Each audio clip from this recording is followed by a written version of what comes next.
Soos julle weet, Bloemfontein is die beste dorp suid van die Ewenaar. En baie interessante goed gebeur hier, soos kyk hy hoenders daar. Ons gaan 'n bietjie gesels oor die kleinste hoenderras in die wêreld en hoe die tannie met hulle begin teel het, waar liefde vandaan gekom het en wat doen jy met hierdie ras?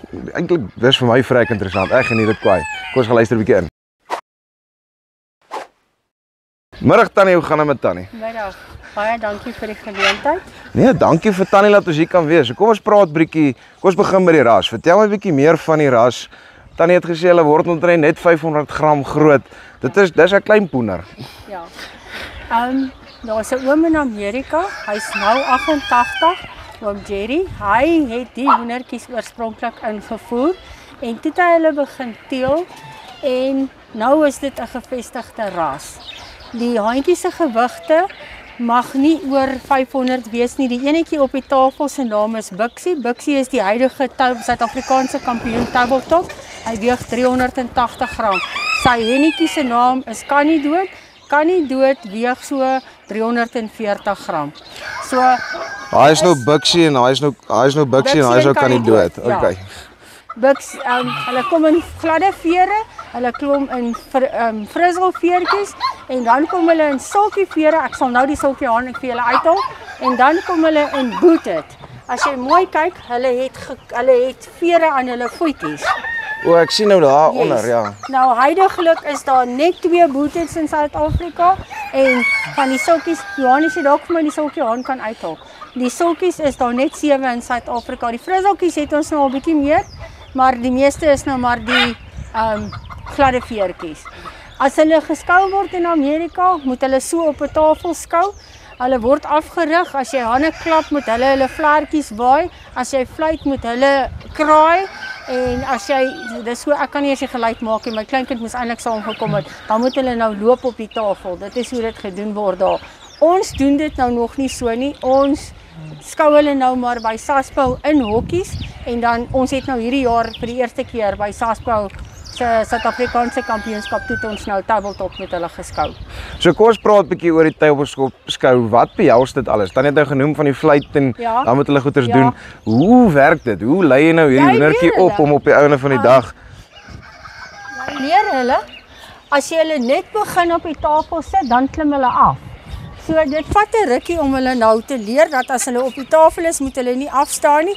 Nou in Amerika, hulle vat hulle en dan moet hulle moet pause. En as jy nou klap, dan maak hulle vere oop. Daar's hy. Hy moet sy vlek, dit is uit en uit 'n performance hoendertjie.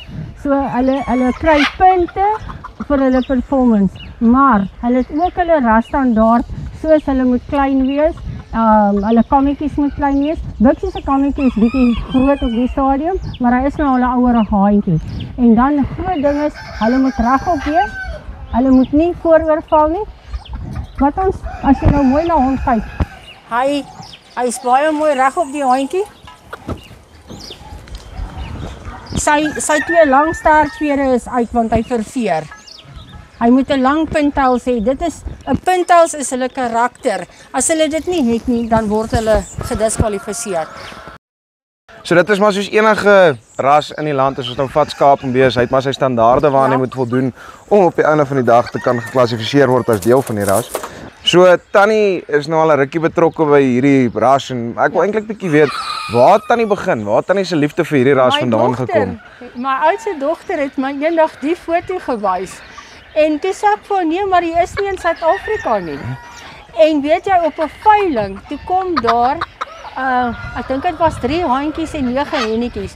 Toe koop ek 'n haantjie en 2 hennetjies. En ek dink hulle was 4 dae by my, toe is die een hennetjie dood, sy kon nie lê nie. En 'n week daarna, toe is die haantjie dood, 'n slang het hom gepik. En toe sit ek nou met die ander hennetjie en ek weet nie wat om te doen nie. En toe vind ek 'n oom in Vryheid, oom Mossie is 84. Toe hy vir my haantjie en toe gaan ons aan.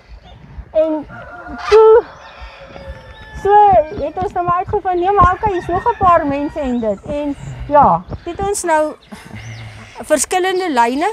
Hierdie hoendertjie wat jy op die tafel sien, sy kom uit Duitse lyne uit. Bixie is 'n Amerikaanse lyn. Hierdie haantjie is ook Amerikaans. Ek hoop hy gaan staan. Jy moet hom vinnig afneem. Maar daar's nou 'n tophandjie. Jy gaan ver gaan om 'n beter handjie as hy te kry en hy weeg ook. Hy weeg 375. Jy moet hom mooi afneem. Dit is regtig hoe hulle moet lyk. Hulle is regop. Hulle maak 'n V van hulle voetjies voor en V agter. Hulle stertjies moet agter 'n V oopmaak. Daar is nou vir jou 'n baie goeie voorbeeld van hoe 'n serama-handjie moet lyk. So as ek nou wil deel word van hierdie skou geleenthede en my eie ras begin halfteel, soos wat jy nou met die duiwel vlieg en jy wil betrokke raak by die. Hoe werk dit? Hoe raak ek nou betrokke? Hoe begin ek? Ons moes vir SASPO toestemming vra. Daar was glad nie 'n rasstandaard in Suid-Afrika nie. Ek het toe nou met oom Jerry gepraat van Amerika en hy het my gehelp en toe het ons die rasstandaard opgestel. Laas jaar was ons 7 mense wat op Suid-Afrikaanse kampioens, ons het 900tjies geskou. Hierdie jaar was ons 11 vertonings en ons het 25 geskou. Vir hierdie online wat ons nou mee besig is daar 62 ingeskryf en ons het die Amerikaanse beoordeel. Een van Amerika en een van die UK gaan hulle beoordeel vir ons. So ons het nie Suid-Afrikaanse beoordelaars vir hulle nie. So hulle sê op die einde van die dag, dit gaan nie oor die grootte van die botteltjie nie, maar die kwaliteit van die gif.